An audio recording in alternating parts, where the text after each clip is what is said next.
বন্ধুরা আসসালামু আলাইকুম। তোমরা সবাই কেমন আছো? বন্ধুরা আপনার দোয়ায় এবং আল্লাহর রহমতে আমিও ভালো আছি। তো বন্ধুরা এখানে দেখতে পাচ্ছেন একটি বাটন ফোনের মধ্যে আমি ক্রিস্টালটি খুলে রেখেছি। তো মূলত আপনাদের প্রশ্ন হতে পারে যে এই ফোনের মধ্যে যে ক্রিস্টালগুলো থাকে সেই ক্রিস্টালগুলো আসলে কি কাজে লাগে বা এটির জন্য কি সমস্যা মোবাইলের মধ্যে তৈরি হয়।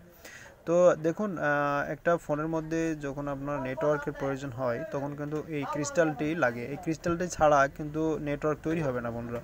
তো এই ক্রিস্টালটি আপনারা ফোনে যেটি দেখতে পাচ্ছেন সেটি কিন্তু 26 মেগাহার্জের একটি ক্রিস্টাল, যেখানে লেখা থেকে 26, অর্থাৎ 26 শুধু লেখা থাকে, কিন্তু এটা আমাদের বুঝে নিতে হবে যে 26 মেগাহার্জ। যখন এই ক্রিস্টালটি সমস্যা হয়ে যায়, এটি যে পরিমাণের ফ্রিকোয়েন্সি তৈরি করার কথা সেই পরিমাণে যে ফ্রিকোয়েন্সি না তৈরি করতে পারে তখন কিন্তু আমাদের ফোনে নো সার্ভিস দেখা দেয়।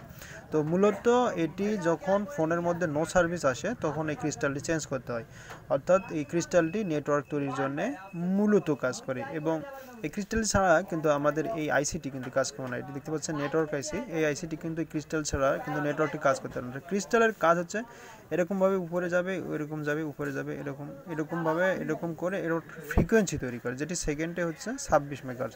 তো বন্ধুরা অবশ্যই আপনারা বুঝতে পারলেন যে একটি ফোনের মধ্যে ক্রিস্টাল কেন লাগা থাকে। তো যদি ভিডিওটি ভালো লাগে তো শেয়ার করবেন এবং আমার চ্যানেলটি সাবস্ক্রাইব করবেন।